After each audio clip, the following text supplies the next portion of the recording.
할렐루야. 여기에 모여서 함께 예배하는 성도와 인터넷으로 예배드린 성도 위에 하나님의 크신 사랑과 은혜가 함께 하시기를 주님의 이름으로 축원합니다. 네, 오늘 특별히 요엘 2장 말씀, 땅이여 두려워하지 말고 기뻐하며 즐거워할지어다 여호와께서 큰 일을 행하셨음이로다 라고 말씀을 시작하고 있습니다. 여러분들, 땅이여 두려워하지 말라라는 말씀은 의인법입니다. 땅이 사람이 아니지 않습니까? 땅이 왜 두려워하겠습니까? 내 땅이여 두려워하지 말라라고 말씀하시는 이 말씀에는 이 땅에 사는 모든 생명체, 모든 인류, 그리고 땅 위에 살고 있는 모든 동물과 식물, 그리고 바다에 살고 있는 온갖 물고기 모든 생물에게 주시는 하나님의 말씀인데 두려워하지 말라라고 말씀하고 있습니다. 그러니까 우리는 두 발을 땅에 딛고 사는 인류입니다. 때로는 두 다리로 서서 걷는 사람이 있는가 하면 네 다리로 걷는 동물이 있고요. 다리가 6개인 동물입니다. 다지리는 그 다리 숫자를 셀 수 없어서 다지유 이렇게 하지 않습니까? 대표적인 거 여러분 아시는 거죠. 징그럽지만 진해 같은 거지. 노래기는 다리가 얼마나 많은지 정말 그렇게 많은 다리 갖고 있는 이 곤충 볼 때마다 놀랍습니다. 일사불란하게 다리를 움직여서 기어가고 있지 않습니까? 근데 또 뱀 종류는 다리도 없어요. 그냥 배로 기어다니는데 가고 싶은 곳 잘 갑니다. 다리가 없는데도 또 물 위에서 수영도 잘하는 게 뱀입니다. 우리가 생각할 때는 징그럽고 혐오스러운 동물이지만 하나님께서는 그 혐오스러운 동물, 곤충까지도 다 창조하신 거예요. 근데 그들도 삶을 잘 들여다 보면 삶의 두려움이 있습니다. 왜 그럴까요? 천적이라는 게 있습니다. 천적은 뭘까요? 하늘이 내려준 적을 천적이라고 합니다. 태어날 때부터 대표적인 걸 우리가 쉽게 생각하시면 고양이와 쥐, 얘들은 천적입니다. 쥐는 평생에 고양이를 안 만나는 게 행복이에요. 그죠? 반대로 고양이는 평생에 쥐와 늘 공급됐으면 좋겠어요.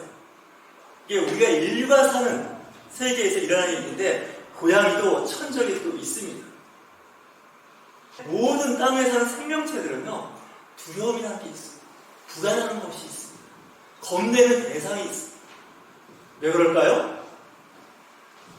우리 안에는 미래를 예측할 수 없는 그 어떤 일들 때문에 사람은 두려워하고 그 미래에 대한 준비를 하는 데 있어서 그 준비는요, 미래에 대한 두려움, 불안을 해결하기 위한 하나의 준비 과정일 수밖에 없습니다. 주님께서 뭐라고 말씀하시냐? 두려워하지 말라는 것. 성경은 의외로 염려하지 말라, 근심하지 말라, 두려워하지 마라, 겁내지 말라 이렇게 말씀을 하고 있는데 요즘에 우리 인류가 오래 사는 장수의 복을 받았습니다. 그럼에도 불구하고 우리에게 두려움이 있다면 건강하게 장수할 수 있을까? 우리에게 원하는 건 무병장수죠. 근데 현대인들은 65세 이상 넘어가면 대다수의 사람들은 질병을 갖기 시작합니다. 그래서 유병장수의 시대가 열린 거나 마찬가지입니다. 그러다 보니까 아픈 거에 대한 두려움이 있습니다. 어떤 사고에 대한 두려움이 있고요. 생명의 위험에 대한 두려움이 있기 때문에 여러분들 보험 드시죠? 생명보험 드시지 않습니까? 미래에 대한 불안, 어떤 생각지 못했던, 예기치 못했던 그런 일에 대한 보험을 드는 겁니다. 저는 목사로서 여러분들에게 보험 가입하라고 권장하는 사람입니다. 연금도 드시라고 저는 권장하는 사람입니다. 하나님께서 다 책임져 주시는데 이거 곤란합니다. 마치 수험생, 공부하는 학생이 하나님께서 다 지혜를 주실 텐데 공부는 뭘 해? 대략 대충 하면 되지. 이렇게 생각하는 거와 마찬가지입니다. 우리의 인생도 우리 스스로 준비하고 설계해 나가는 것이지 하나님께서 다 알아서 우리 인생을 책임져 준다 이런 생각을 갖고 자기 미래에 대한 그림, 청사진이 없이 살면요, 그거는 제가 보기에는 성도로서의 어찌 보면 삶을 유기시키는 것이 아닌가라는 생각이 듭니다. 크리스찬들도 성경 말씀 읽고 묵상하죠. 기도하지 않습니까? 아울러 운동하셔야 됩니다. 움직이셔야 됩니다. 제가 연세 많으신 권사님들을 상대할 때마다 늘 느꼈던 거가 오래 교회 안 다니는 분들, 성경 말씀 안 읽는 분들이 더 건강하고 사회성이 좋아서 노인정 가서 잘 노시는데 신신하다고 생각했던 어르신들께서 오히려 연세가 많아지고 몸이 약해지면서 사회성도 없어지고 육체의 건강 상태는 더 나빠지는 것을 보게 됩니다. 우리가 신앙생활 할 때 가장 중요한 건요, 균형 감각입니다. 이 한쪽으로 기울게 되면 한쪽에 그 기울어진 그 분야 때문에 나중에 어려움을 겪게 된다는 것이죠. 여러분들 사회성을 키워보시기 바랍니다.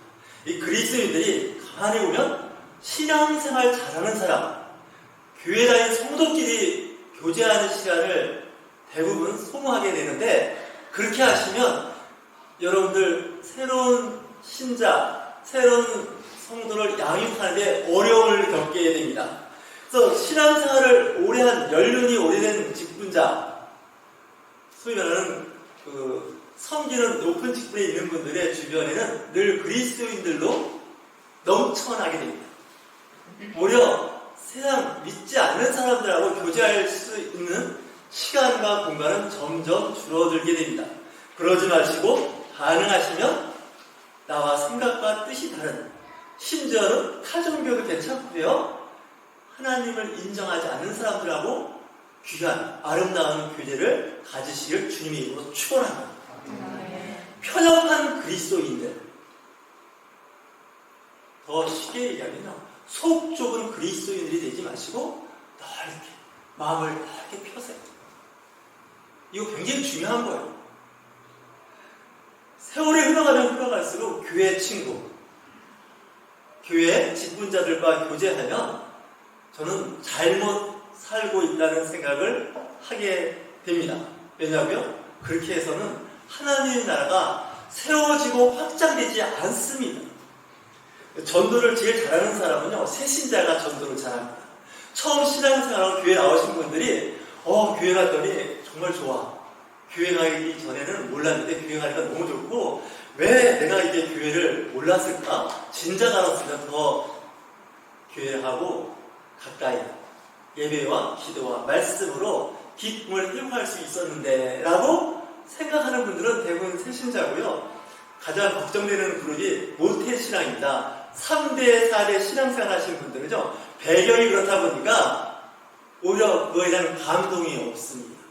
또 신앙생활을 30년, 40년 연세만큼 생활하시는 분들은 주변에 그리스도인들로 꽉 채워져 있어서 바깥 사람들을 만날 수 있는 기회가 흔하지가 않습니다. 그리고 오히려 바깥의 사람들을 만나려면 불편해요. 이미 신앙, 말씀이 몸에 체질화돼서 불편합니다, 사실은. 제가 왜 아냐면 제가 신앙인으로서 직장 생활을 해봤고 신앙인들과 교제도 해보고 믿지 않는 예수 그리스도를 모르는 사람들과 교제를 해보면 역시 그리스도인들끼리 교제하는 게 훨씬 더 좋습니다. 개신교인들은 개신교인끼리 교제하는 게 훨씬 편하고요, 캐톨릭 신자들은 캐톨릭 신자들끼리 교제하는 게 훨씬 편합니다. 일단 언어, 전문적인 용어, 종교 용어가 같습니다. 카톨릭에서 쓰는 용어 우리는 굉장히 낯설지 않습니까? 사찰에 가서 보면 그 사찰에서 쓰는 용어는 거의 못 알아들 방언 수준의 말을 하게 됩니다. 우리 그리스도인들은요, 영역,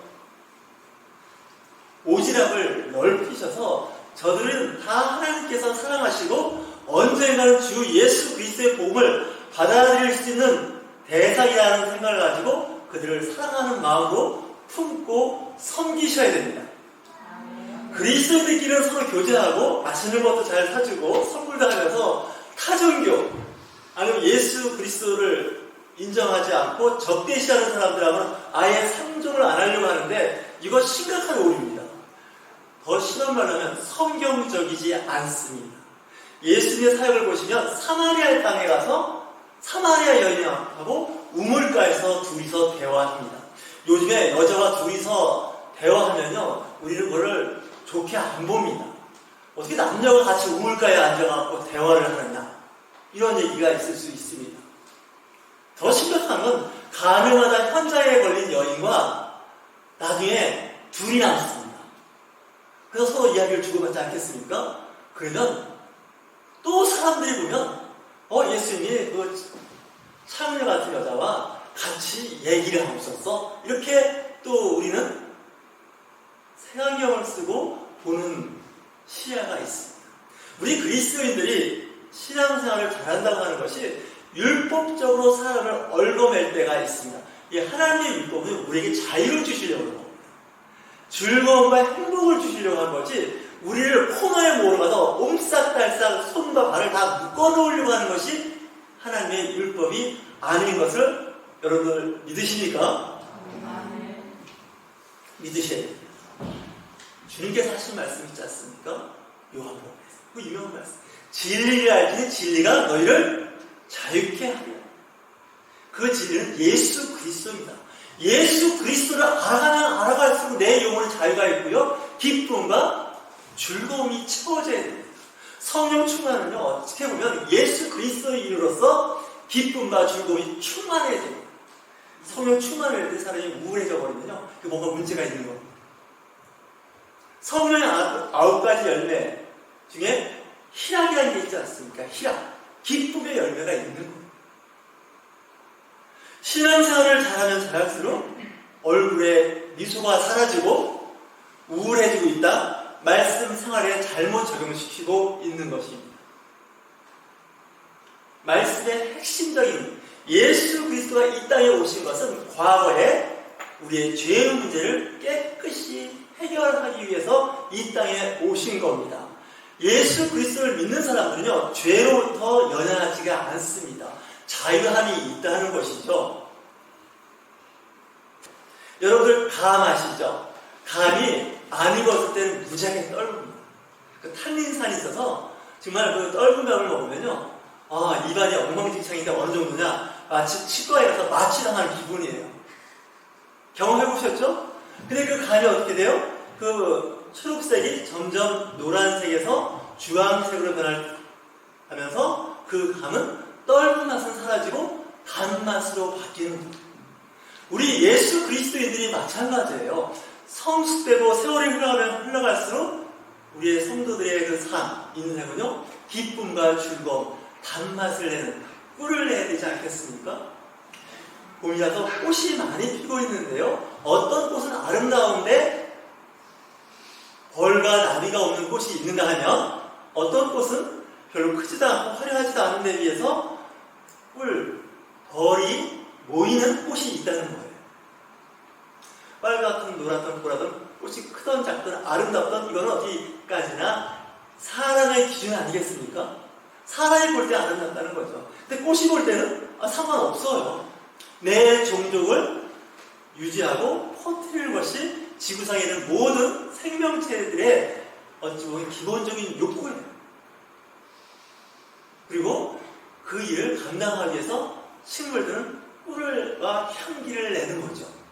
우리 예수 그리스도들 마찬가지로 꿀과 같은 삶을 살며 사람들이 주변에 모입니다. 그렇지 않겠습니까? 악취를 풍기면 반대가 됩니다. 파리들이 모이기 시작한다는 거죠. 내 주변에 파리들이 모이는지 꿀과 나비가 모이는지는 본인들이 하기에 달렸습니다. 전문가들은 페로몬이라는 호르몬 이야기를 합니다. 그 호르몬 냄새를 잘 맡는 수컷들에게는 기회가 주거든요. 근데 페로몬을 풍겨도 냄새 맡으면 곤란하고요, 문제는 페로몬을 발산하지 않는다는 거예요. 현대 그리스도인들이 페로몬을 발생하지 않아요. 꿀과 향기를 발생시키지 않는다는 거죠. 그리스도인들과 어울리고 같이 있으면 시간 가는 줄 모르고 재밌고 즐겁다. 교회 가는 시간이 기다려진다. 성도와 교제하는 시간이 즐겁다. 얼마나 좋을까요? 하나님께서도 기뻐하시고 하나님도 기회가 되면 될수록 우리와 교제하기를 원하세요. 말씀 묵상과 기도가 하나님과 친해지는 루트입니다. 이 성경책은 하나님께서 우리에게 보내주신 연애 편지예요. 사랑한다는 거예요. 가끔 야단치는 말씀도 있고 혼내는 말씀도 있고 듣고 싶지 않은 말씀도 있지만 다 잘 되라는 뜻입니다. 여러분들 자녀를 양육할 때 가끔 자녀한테 화도 내지 않습니까? 나한테 그렇지 않습니까? 주원이가 여기 와서 앉아있는데 아마 제가 보니까 얼굴은요 분명히 부모님 손에 붙잡혀 온 것 같아요. 아빠를 어떻게 좀 살짝 피해보려고 하는 것도 있어요. 그렇지 않습니까? 이 설교 말씀은 대부분 이제 어른 대상으로 설교를 하다 보니까 이 중고등학생들한테는 좀 불편할 수가 있습니다. 어찌하였건 간에 우리 그리스도인들은 이 시대에 정말 향기나는 삶을 살으셔야 됩니다. 향기를 많이 내는 그런 삶을 사는 것이죠. 하나님 앞에 우리가 드려지는 이 사랑의 편지를 읽을 때 이 성경책에서 하나님의 향기, 냄새를 맡으셔야 됩니다. 맡아볼까요? 예, 종이하고 잉크낼 수밖에 안 난다고요? 그럴 수 있습니다. 하지만 영적인 귀와 영적인 눈이 열리면 보실 수 있습니다. 제가 늘 하는 말 있지 않습니까? 연애 편지를 쓰거나 받을 때 문법적으로 따지지 않습니다. 행간을 보는 거죠. 그 내용에 나를 사랑한다는 그 말씀을 보는 거죠. 그래서 연애 편지 한 번 보고 던져버린 사람 거의 없습니다. 읽고 또 읽고 그러지 않겠습니까? 어떤 분은 30년 전, 40년 전에 연애했던 그 편지를 조그만 상자에 담아놓고 그걸 지금까지도 보관하는 사람이 있다는 것. 세월은 흘렀지만 그 편지를 읽을 때마다, 볼 때마다 마음이 신선해지는 것이죠. 내 비록 나이는 이제 세월을 흘러서 이렇게 되어 있지만 그 풋풋한 감정은요, 나이가 드셔도 전혀 변함이 없습니다. 전혀 아멘을 안 하시는데 감정을 숨기고 계십니다. 연세가 많아져도 그 마음 그대로 있어요. 다만 혹시 내가 주책스러울까봐 참고 있는 거죠. 그죠? 저 나이에, 이 나이에 남들이 보면 뭐라고 할까 해서 숨기고 있는 것 뿐이지 사실은 그 감정이 있는 것이 정상이고요. 지극히 건강한 겁니다. 우리는 살면서 자꾸 자기 감정과 생각을 억누르다 보니까 어떤 일에 빠지느냐면요. 점잖다 소리는 듣고 품위와 품격이 있고 고상한 인품이라고 말은 듣지만 나쁜 표현을 하면요. 위선적인 삶으로 위선까지는 아니겠지만 자기의 마음을 드러내지 않는 숨기는 그런 상태에 이르게 된다는 것이죠. 그렇다고 해서 늘 내 감정을 그대로만 오픈해서 그렇게 할 수는 없지만 그 마음은 늘 있는 거예요. 내 육체 몸은 세월이 흘러가면 후패하지만 내 영혼은 날로 새롭게 된다고 사도 바울이 말씀하셨지 않습니까? 그 새롭게 되는 말은요, 내 감성도 그대로 새롭게 되는 것 뿐이에요. 또 연세가 많아지실수록 어떻게 되느냐? 사회성을 키우셔야 돼요. 사람 만나는 걸 두려워하지 마셔야 돼요. 사람들끼리 만났을 때 낯선 사람끼리 만나서 같이 있으면 좀 어색해요. 기계로 치면 기름칠을 좀 해야 됩니다. 매끄럽게 돌아가야 된다는 얘기죠. 매끄럽게 돌아가려면 어떻게 해요? 서로 기름칠을 해야 돼요. 관절, 조인트라고 하는 부분에 기름칠을 해야 기계도 뻑뻑되지 않고 잘 돌아가요. 관계에서도 이 기름칠하는 걸 배워야 되는데 우리는 그걸 소통하는 방법이라고 해요. 대화하는 방법이에요.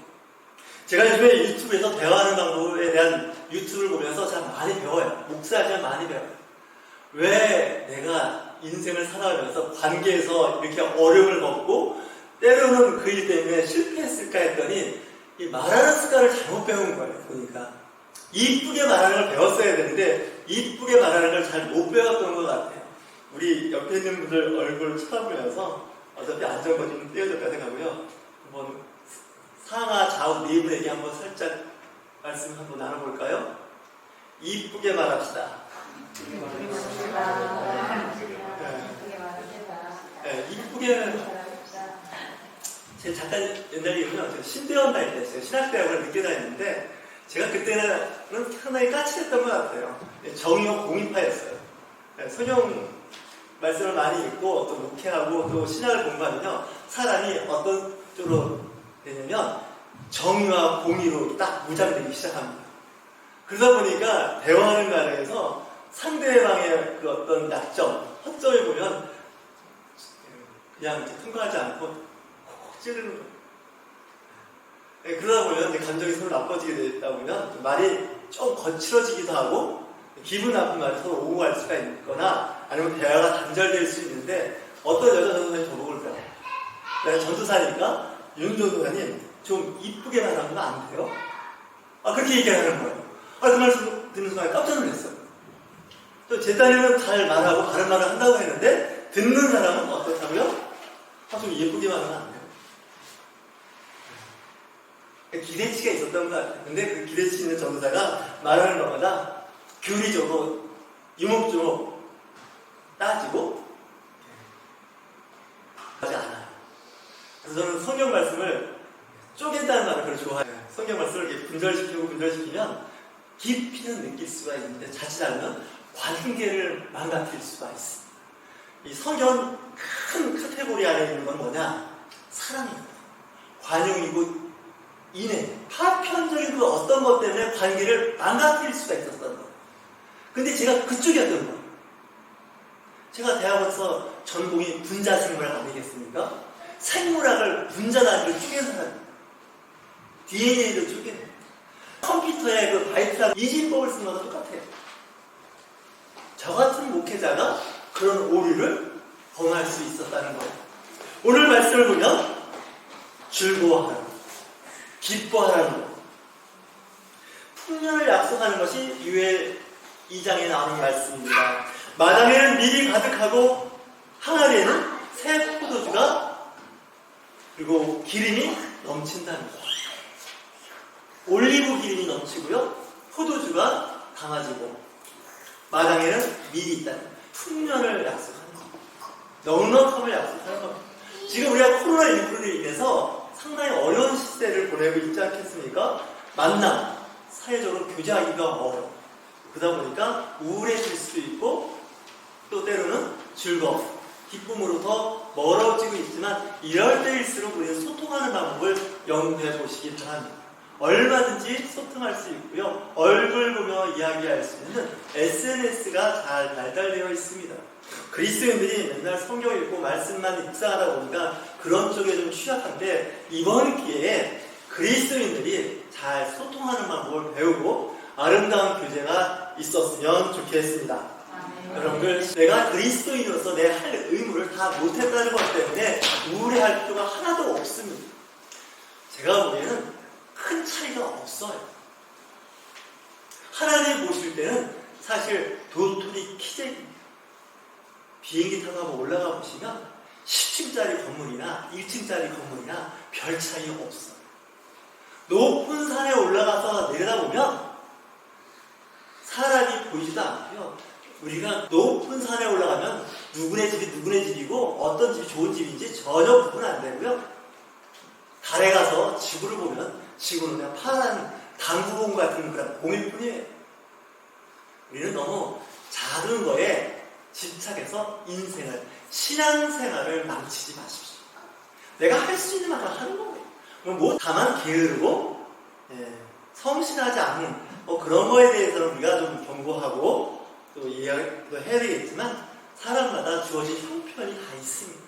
그 형편을 잘 이해하는 것이 소통에서는 굉장히 중요한 부분인 것 같아요. 내 기준으로 이야기하면 안 됩니다. 내 형편대로 생각하시면 안 된다는 것이죠. 서로 상대방을 위로해주는 말 해주시고요. 품어주는 말을 하세요. 사실 상대방은 나보다 더 많이 힘들 수 있어요. 더 어려울 수 있어요. 내가 아는 만큼 모를 수도 있는 거예요. 그런 사람들이 우리 주변에 늘 있습니다. 그런 사람들을 잘 배려하는 그리스도인들이 된다면 이 시대에 정말 향기나는 그리스도인이 아닐까? 주변에 사람들이 모이지 않을까? 이런 생각을 해보게 됩니다. 여러분들, 오늘 말씀, 이 유엘 2장에 나오는 말씀, 풍년을 약속하는 거예요. 2021년 아마 코로나19로부터 자유롭지 못할 것 같아요. 하지만 봄은 왔어요. 영락없이 봄은 왔어요. 그리고 이제 비가 오고 여름에 더운 여름이 올 것이고 가을에는 추수하는 때가 올 거예요. 인생을 보면 우리 그때를 바라보고 사는 것입니다. 20년, 30년 별 차이가 없습니다. 하나님 보실 땐 다 그 인생이 아침 이슬 같은 인생 아니겠습니까? 서로 권면하고 사랑하고 품어주고요. 존중하는 저와 여러분이 되시길 주님의 이름으로 축원합니다.